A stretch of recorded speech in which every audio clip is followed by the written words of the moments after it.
Muito bem, meus irmãos, a paz do Senhor Jesus Cristo, a todos vocês que estão nos acompanhando e que estão na audiência do programa Mensagem de Esperança. Aqui em Campina Grande ou região, no estado da Paraíba, pela TV Borborema, ou você que de todo o Brasil nos acompanha através das redes sociais. Deus abençoe sua vida, Deus abençoe a sua família. Queremos aqui hoje trazer um comentário sobre a lição de número 4. Estaremos estudando nas classes de adultos em todas as escolas dominicais, em todas as igrejas do Brasil que utilizam o currículo da CPAD.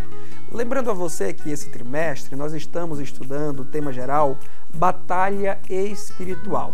Estamos estudando à luz da Bíblia Sagrada, sem fanatismos, sem obsessão, sem crendice, mas à luz da sã doutrina, a verdadeira batalha espiritual, os confrontos que a igreja tem travado ao longo desses 2000 anos com os poderes das trevas. E batalha essa na qual Jesus Cristo a cada dia nos tem feito vencedores.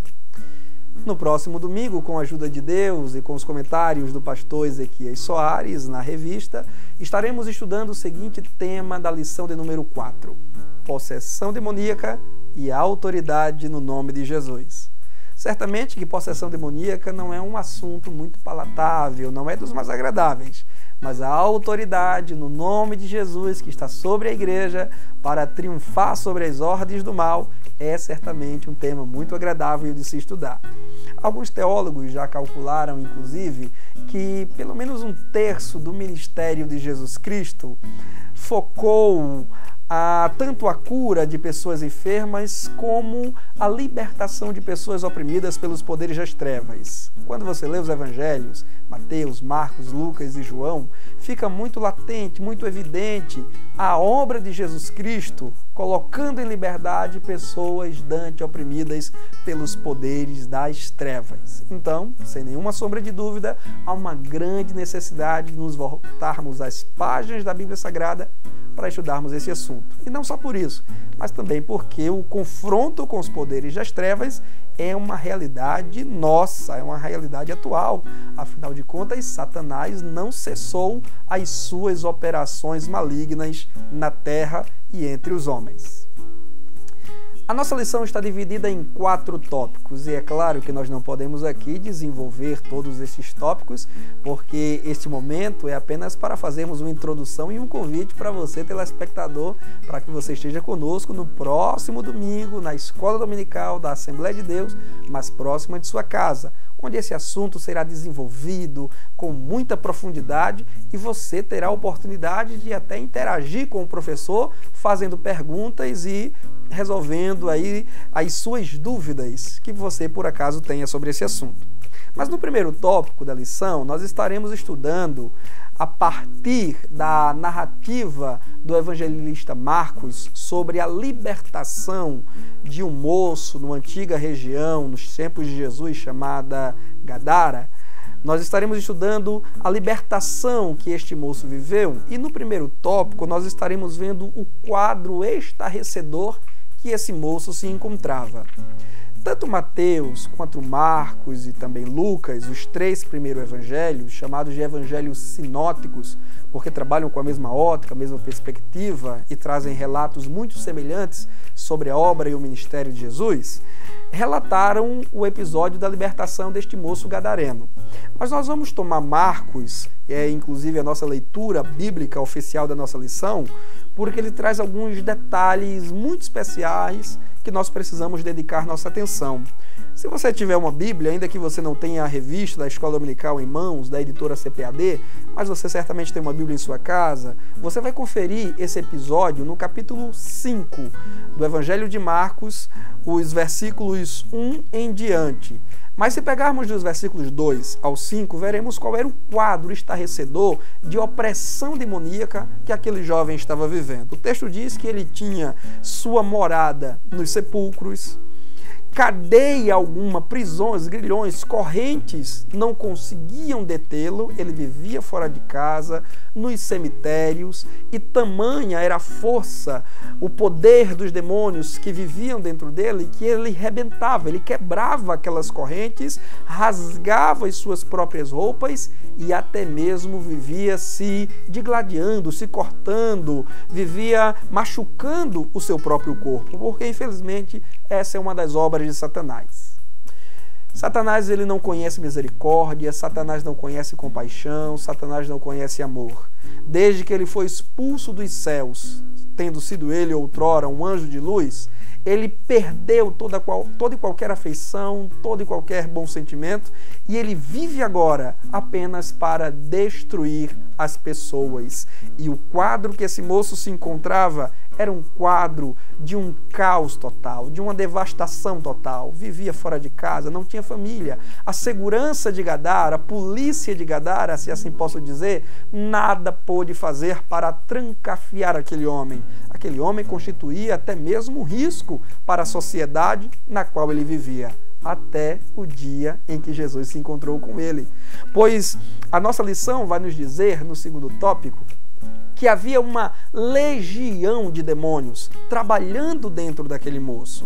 Se há um paralelo entre a legião de que o texto bíblico fala e a legião dos soldados romanos, que era um conjunto que variava de 4 a 6 mil soldados aparelhados para a guerra, então nós podemos com muita razoabilidade concluir que dentro daquele homem existia um número imenso de demônios, talvez 2.000, 3.000, 4.000, quem sabe até 6.000. Você pergunta, mas como podem 6.000 demônios ocuparem o corpo de um único homem?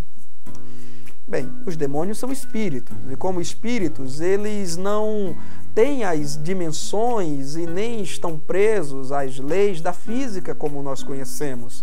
Assim sendo, é perfeitamente possível que muitos espíritos malignos possuam um único homem. Jesus, ao encontrar-se com aquele moço, começa agora a repreender, vendo o quadro, a situação, ninguém nem precisava dizer nada.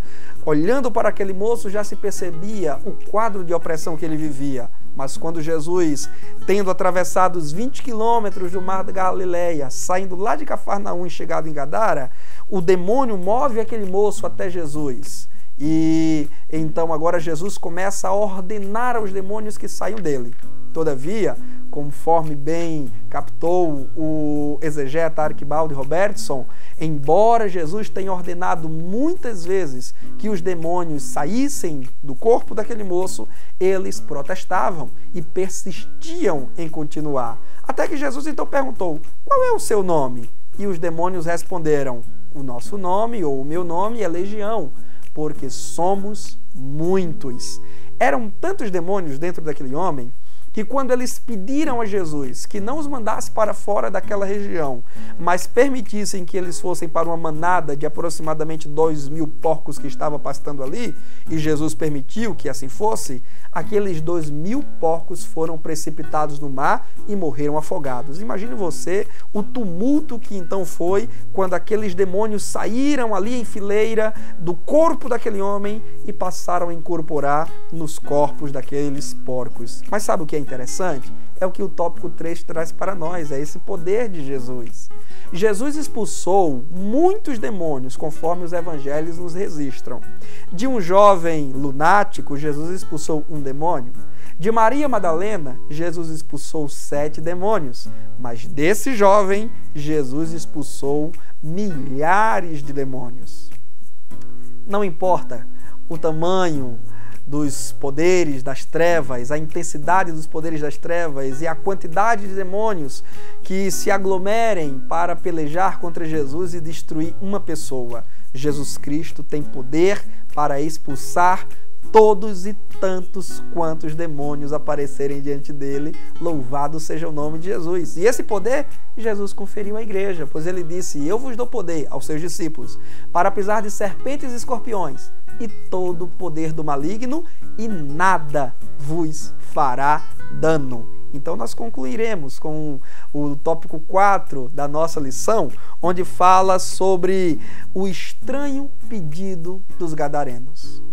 Infelizmente, quando os gadarenos perceberam que aqueles muitos porcos, agora possuídos por demônios, haviam se precipitado e morrido afogados, eles ficaram com muito medo. Não conheciam Jesus, não entendiam nada do que estava acontecendo ali, pediram que Jesus se retirasse da região deles. Agora veja que situação. Preferiram a economia, o dinheiro, as finanças, preferiram as suas carteiras cheias de dinheiro do que os corações libertos, do que as almas transformadas. O jovem que foi liberto, ele estava agora vestido, consciência recobrada, sentado aos pés de Jesus e fez um pedido a Jesus: Senhor, deixa-me ir contigo de volta para o outro lado do mar. Mas Jesus disse não. Já que não me querem aqui, ao menos você precisa ficar para anunciar à sua família e aos seus conterrâneos tudo que Deus fez por você. Meu amigo, minha amiga, caro telespectador, esse é o nosso Cristo.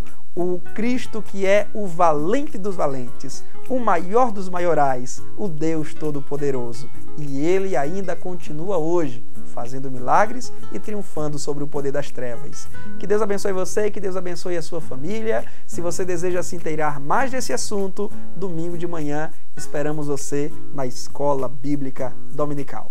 Deus te abençoe.